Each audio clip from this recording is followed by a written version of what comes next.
बिस्मिल्लाहिर्रहमानिर्रहीम, अस्सलाम वालेकुम नाज़रीन। आप यूट्यूब चैनल देख रहे हैं, मैं इमरान खान हूँ। इस वक्त बयानिया की एक जंग चल रही है और बयानिया बनाया नहीं जा पा रहा, यानी बड़ी अजीब अजीब चीज़ें हो रही हैं। एक स्टेटमेंट एस्टेब्लिशमेंट के करीबी लोग देते हैं, फिर जब दूसरा स्टेटमेंट देते हैं तो वो उसके साथ मैच नहीं करता। यानी जो इस वक्त हुकूमती कैंप के अंदर लोग मौजूद हैं, वो जब भी कोशिश कर रहे हैं एक नया बयानिया बनाने की, वो बयानिया काम नहीं कर रहा। मैं आपको मिसाल एक दे देता हूँ, उससे आपको समझ आ जाएगी। अभी एक नया बयानिया बनाया गया और ये एस्टेब्लिशमेंट की जानिब से बयानिया लॉन्च किया गया। बयानिया अब यह कहा जा रहा है कि बुशरा बीबी को इसलिए रिहा किया गया था ताकि इमरान खान को डील पर आमादा किया जा सके। यानी अब ये बयानिया मैदान में लॉन्च किया गया है कि बुशरा बीबी शायद कहीं एस्टेब्लिशमेंट की तरफ से खेल रही हैं और उनको इसलिए लॉन्च किया गया है कि जनाब उन्होंने इमरान खान साहब को डील के ऊपर आमादा करना है। ये जरा जुमला आपने याद रखना है और एग्जैक्टली ऐसे ही रिपोर्ट हुआ है और ये एस्टेब्लिशमेंट की जानिब से रिपोर्ट किया गया है। यानी उनकी नुमाइंदगी जो लोग करते हैं वो कह रहे हैं कि बुशरा बीबी को इसलिए रिहा किया गया था ताकि इमरान खान को डील पर आमादा किया जा सके। अब दूसरा स्टेटमेंट इन्हीं लोगों का चंद दिन पहले का वो ये था कि अगर बुशरा बीबी डी चौक जाने की जिद ना करती या कारकुनों को डी चौक ना लेकर जाती तो डील मुकम्मल हो जाती और इमरान खान साहब 15 से 20 तारीख के बीच में रिहा हो जाते। ये तो मैं भी आपको बता चुका हूं कि इमरान खान साहब के पास ये ऑफर मौजूद थी, लेकिन उन्होंने इस ऑफर को रद्द कर दिया था।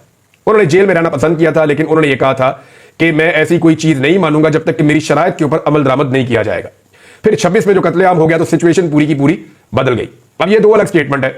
एक स्टेटमेंट में आज के दिन ये कह रहे हैं कि बुशरा बीबी को रिहा किया गया ताकि इमरान खान को डील पे आमादा करें। कल ये कह रहे थे कि बुशरा बीबी ही रुकावट है, इमरान खान को जेल से बाहर नहीं आने दे रही और वो डील मुकम्मल नहीं होने दे रही। तो ये दोनों अलग अलग चीजें ना, तो बयानिया बनाया नहीं जा पा रहा। लेकिन इन दोनों चीजों में एक चीज कंफर्म हो गई कि जो भी इनको खबरें फीड कर रहा है या जो भी इन्हें कह रहा है वो बहुत फ्रस्ट्रेटेड है कि किसी तरह डील हो जाए। देखिए ना, ये दोनों बयानात ये बता रहे हैं कि डील पे इमरान खान आमादा नहीं हो रहा। होता यह है कि बेवकूफ लोग हैं, इनको पता भी नहीं है कि बयानिया बनाना कैसे है। भाई जब आप बयानिया बना रहे हैं तो उसका एक दूसरा रुख भी होता है। जब आप ये कह रहे हैं कि बुशरा बीबी को इसलिए रिहा किया गया कि इमरान खान को डील पे आमादा करें, तो इसका दूसरा मतलब यह है कि इमरान खान डील पर आमादा नहीं है। तो वो जो आप दूसरा एक और बयानिया बनाते हैं कि इमरान खान डील के लिए भीख मांग रहा है, वो आपका बयानिया बढ़ जाता है यहां पे। तो ये सोशल मीडिया का दौर है, कॉमन सेंस से आपको काम करना पड़ेगा और एक ऑफिस के अंदर बैठ के सर जोड़ के आपको करना ये चाहिए कि बड़ी टेबल ले, वहां पे सारे इकट्ठे बैठे, फिर आप बयानिया बनाएं। होता यह कि एक बयानिया उस दफ्तर में बन रहा है, उस दफ्तर में बन रहा है, उस दफ्तर में बन रहा है, वो सारे बयानिया एक दूसरे के साथ मैच ही नहीं करते।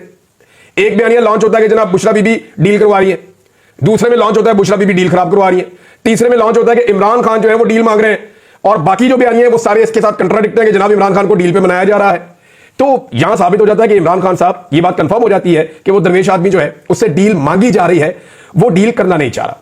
अब आ जाए एक बहुत बड़ी खबर की तरफ। इमरान खान साहब के चंद बड़े करीबी लोगों से मेरी बातचीत हुई और ये खबर दो जगह से मैं आपको कंफर्म करके बता रहा हूं। खबर यह है कि इमरान खान साहब ने अपने लोगों से यह कहा है जिनसे उनकी मुलाकातें हुई हैं कि मुझे बाहर आने की कोई जल्दी नहीं है, ना मैं फौरी तौर पे बाहर आना चाहता हूं, लिहाजा इस वक्त आप हुकूमत के साथ एंगेजमेंट करें। दूसरी जानिब एक मुज़ाकरात मैंने आपको बताया कि वो अलग से हो रहे हैं। एक मुज़ाकरात खुफिया हो रहे हैं, एक मुज़ाकरात ऐलानिया हो रहे हैं। ऐलानिया मुज़ाकरात के अंदर सिर्फ नतीजा निकलेगा उन मुज़ाकरात का जो मुज़ाकरात खुफिया हो रहे हैं, और वो जो खुफिया मुज़ाकरात हो रहे हैं उसमें वज़ीर आला खैबर पख्तूनख्वा के अलावा ज्यादा लोग इन्वॉल्व नहीं है और वहां पे इमरान खान साहब को रेगुलर रिपोर्ट्स जा रही हैं और उनको चीजें बताई जा रही हैं, उनसे मुशावरत की जा रही है। अब वहां इमरान खान साहब जल्दबाजी नहीं दिखा रहे। मैं आपको फिर कह रहा हूं कि हुकूमत बार बार कह रही है, इरफान सिद्दीकी साहब ने स्टेटमेंट दिया कि इमरान खान साहब को बनी गाला शिफ्ट करने के हवाले से कोई ऑफर नहीं की गई। तो इरफान सिद्दीकी साहब को किसी ने आगाह ही नहीं किया, उनको इन्फॉर्म ही नहीं किया। इमरान खान साहब के पास ये ऑफर काफी दिनों से मौजूद है। ये ऑफर उनके पास नवंबर से, बल्कि अक्टूबर में भी उनको ये ऑफर दी गई थी, फिर नवंबर में उनको ये ऑफर दी गई और नवंबर में बड़े शद और मद के साथ 24 तारीख को उनके सामने ये ऑफर रख दी गई थी। लेकिन इमरान खान साहब ने उससे इनकार कर दिया था। इमरान खान साहब अभी मजीद चंद महीने बड़े आराम से जेल में रहने के लिए तैयार है। अब तो मौसम भी अच्छा है, कोई इतनी शिद्दत नहीं है, तो इमरान खान साहब जेल में वक्त गुजारने के लिए तैयार है और वो ये कहते हैं कि मैं नजरबंदी में नहीं जाऊंगा। देखिए, अगर इमरान खान साहब बनी गाला में नजरबंदी पसंद कर लेते हैं अपने लिए और वो कहते हैं ठीक है मुझे बनी गाला में आप नजरबंद कर लें, क्योंकि पूरे सिस्टम की ये डिमांड है कि आप पहले अपने घर जाएं, वहां से फिर आप अदालतों के जरिए आजाद हो जाएं। अब ऑफर्स क्या है इस वक्त इमरान खान के पास, वो मैं आपको बता देता हूं।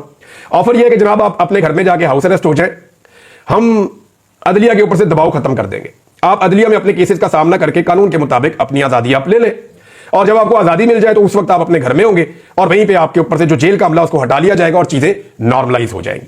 एक तो ये उनको ऑफर दी गई है, लेकिन इसमें डिमांड ये की गई है कि अब आप इदारों के हवाले से अपनी पॉलिसी को थोड़ा सा बदल दें और एस्टेब्लिशमेंट के ऊपर, स्पेशली जो टॉप 3 लोग हैं उनके ऊपर बिल्कुल तनकीद ना की जाए, बल्कि उनका नाम भी ना लिया जाए। इस किस्म के मुतालबात किए गए हैं। अब और ये मुझे पाकिस्तान तहरीक इंसाफ के बड़े आम लोगों ने ये बात बताई है कि जनाब मुतालबात यहां तक पहुंच गए हैं और इसको एस्टेब्लिशमेंट के कुछ सोर्सेज जो है वो कंफर्म भी कर रहे हैं कि जनाब हमें अपनी फिक्र पड़ गई है, क्योंकि जिनकी हुकूमत बनाई है वो टके का डिलीवर नहीं कर पाए। उन्होंने कोई काम नहीं करके दिखाया। दावे उनके बहुत बड़े बड़े थे, लेकिन वो डिलीवर करने में नाकाम हो गए। उनके इंटरनेशनल ताल्लुकात के जो दावे थे उनकी भी कली खुल गई है। और जो बाइडन के इलेक्शन हारने के बाद तो बिल्कुल ही खोता खूह में गिर गया है, क्योंकि जो बाइडन के मामलात में वहां पाकिस्तान पीपल्स पार्टी के मामलात बहुत ठीक थे। अगर जो बाइडन की पार्टी दोबारा जीत जाती तो बिलावल को वजीर आजम बनाने का इम्कान हो जाता। तो मामला यह है कि इमरान खान साहब मजीद इंतजार करने के लिए तैयार है और वो ये देखना चाह रहे हैं कि कॉन्फिडेंस बिल्डिंग मेजर्स क्या लिए जाते हैं। यानी वो ये कहते हैं कि जब तक मेरे लोगों को रिहा नहीं किया जाता तब तक तो मैं अपने घर में जाने के लिए तैयार नहीं हूं। और इमरान खान साहब से जो मुतालबात हैं वो मैंने आपके सामने रख दिए कि फौरी तौर पर हुकूमत को ना गिराएं, फौरी तौर पर कोई तहरीक ना चलाएं, आप अपने घर चले जाएं, अदलिया के ऊपर से हम दबाव हटा लेंगे, मैनेज नहीं करेंगे, आप अपने फैसले अपने हक में ले लें, आपके लोग भी आहिस्ता आहिस्ता छूट जाएंगे, आप अपनी पाबंदी खत्म करवा के जो है वो कौमी असम्बली के मेंबर बन के आकर कौमी असम्बली में भी बैठ सकते हैं। फिर वक्त के साथ साथ आप अपनी तहरीक चला लीजिएगा। तो नॉर्मल तरीके से चीजों को ऊपर एक्सीलेट करें आप। लेकिन इमरान खान साहब जो है वो कॉन्फिडेंस बिल्डिंग मेजर्स चाहते हैं ताकि उन्हें नजर आ जाए कि क्या उनके लोगों को छोड़ा जा रहा है, क्या जुल्म और ज्यादती बंद की जा रही है। क्योंकि अभी भी पाकिस्तान तहरीक इंसाफ के कुछ लोग मुबैना तौर पर लापता है। अजहर मशवानी साहब ने 2-3 लोगों की भी फोटो लगाई है कि ये लोग लापता किए गए हैं जबरी तौर पर। और बहुत सारे लोग ऐसे हैं जो बेगुनाह जेलों में कैद है। आहिस्ता आहिस्ता उनकी रिहाई तो हो रही है, लेकिन इमरान खान साहब अभी सिस्टम पर एतबार नहीं कर रहे। अच्छा, इसमें इमरान खान साहब ने और उनकी पार्टी ने एक चीज तय की है कि 31 जनवरी तक का टाइम देना इस हुकूमत को कि 31 जनवरी तक आप हमारे साथ मुज़ाकरात करें। पहले इमरान खान साहब इतना ज्यादा टाइम देने के हक में नहीं थे, वो कम टाइम देना चाह रहे थे, लेकिन अब उन्होंने 31 जनवरी तक का टाइम दिया। बल्कि पाकिस्तान तहरीक इंसाफ के सोर्सेज से मैं आपको बता रहा हूं कि ये हुकूमत और टाइम मांगेगी तो इनको 15-20 दिन का और टाइम भी दे दिया जाएगा। और इंतजार करेंगे जो बाइडन की जब इंतजामिया खत्म हो जाएगी तो इनकी सपोर्ट खत्म हो जाएगी जो पाकिस्तान की हुकूमत और एस्टेब्लिशमेंट के पास है। जुल्म और बर्बरियत का दौर जो है उसके ऊपर एक ताला लग जाएगा। उस तरह का जुल्म और बर्बरियत नहीं की जा सकेगी जो माजी में की गई है। फिर पाकिस्तान तहरीक इंसाफ दोबारा से एक तहरीक खड़ी करेगी और उस तहरीक के नतीजे में वो फरवरी के एंड में या मार्च के शुरू में एक दोबारा से लॉन्ग मार्च करने का इरादा रखते हैं। मैं आपको भी ये बता रहा हूं कि मेरी पाकिस्तान तहरीक इंसाफ के लोगों से भी बात हुई है और जो चीजें दिखाई दे रही हैं वो यही है, क्योंकि अभी सर्दी की एक वेव है पूरे मुल्क के अंदर और अभी कोई तहरीक ऐसे चलती नहीं है इतनी सर्दी के अंदर। लिहाजा पहले इंतजार किया जाएगा कि जो बाइडन की हुकूमत खत्म हो जाए और इंतजार किया जाएगा, हुकूमत को पूरा मौका दिया जाएगा कि हुकूमत अगर चाहे तो वो मुज़ाकरात कामयाब कर ले और मुज़ाकरात कामयाबी के नतीजे में हुकूमत को भी कोई थोड़ी बहुत फेस सेविंग मिल जाए और पाकिस्तान तहरीक इंसाफ जो है उनको भी इंसाफ मिल जाए।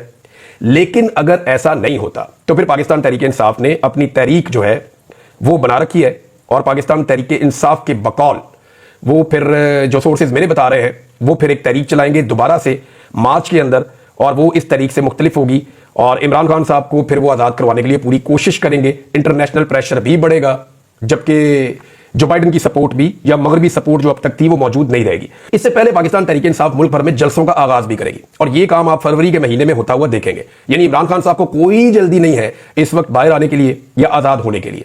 दूसरी जानिब हुकूमत के लिए मुश्किलात इसलिए बढ़ रही हैं कि इकॉनमी के जो टारगेट्स हैं वो पूरे नहीं हो रहे। अदादोशुमार के मुताबिक हुकूमत ने जो पैसा इकट्ठा करना था, जो टैक्स कलेक्शन करनी थी, उसमें हुकूमत को बहुत बड़ा खसारा हुआ है जो 386 अरब रुपए का है। अगर आप इसको डॉलर्स के अंदर कन्वर्ट करें तो 1.4 अरब डॉलर्स का खसारा है जो पाकिस्तान को है। जो टारगेट पूरा करना था, IMF के साथ जो वादा किया हुआ था वो टारगेट पूरा नहीं हो पा रहा, बल्कि पाकिस्तान उस टारगेट से 1.4 अरब डॉलर पीछे है।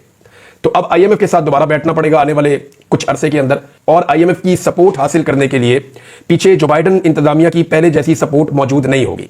यहां पे शहबाज राणा साहब ने भी एक खबर दी है, ये भी बड़ी अहम खबर है। शहबाज राणा साहब की खबर के मुताबिक माशी बेहतरी के लिए हुकूमत ने जो दावे किए थे वो दावे पूरे नहीं हो सके। रवां माली साल की पहली समाही में सिर्फ 0.92% की शरह से तरक्की हो सकी है। यानी ये सिर्फ तरक्की जो है वो बहुत कम शरह से हुई है। जो हुकूमत का टारगेट था वहां तरक्की के हवाले से भी पूरा नहीं हुआ, जबकि सनती शोबे में तरक्की मनफी रिकॉर्ड की गई है। तो हुकूमत मुआशी मैदान के अंदर लगातार नाकाम होती चली जा रही है।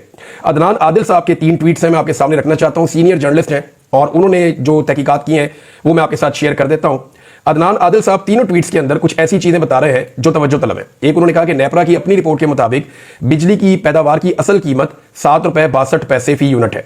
डिस्ट्रीब्यूशन कंपनीज मार्जिन ₹3.10 है फी यूनिट और ट्रांसमिशन चार्जेस ₹1.37 फी यूनिट है। यानी बाकी सब टैक्सेस ताकि और जो बाकी पैसे लिए जा रहे हैं ना, यानी ये टोटल पैसे सारे अगर आप इकट्ठे कर लें तो ये ₹12 से कम बनते हैं फी यूनिट लागत। लेकिन जो बाकी पैसे लिए जा रहे हैं पाकिस्तान में लोगों को ₹60 का यूनिट भी पड़ रहा है, ₹50 का यूनिट भी पड़ रहा है। तो ये जो बाकी इजाफी पैसा है ये सारा का सारा हुकूमत की जेब में डाल रहा है। एक और ट्वीट में उन्होंने बताया कि नेपरा की सालाना रिपोर्ट के मुताबिक साल 2023 और 2024 में बिजली सारिफीन ने 88% बिजली इस्तेमाल की है, यानी सिर्फ 33% तकरीबन बिजली इस्तेमाल की है।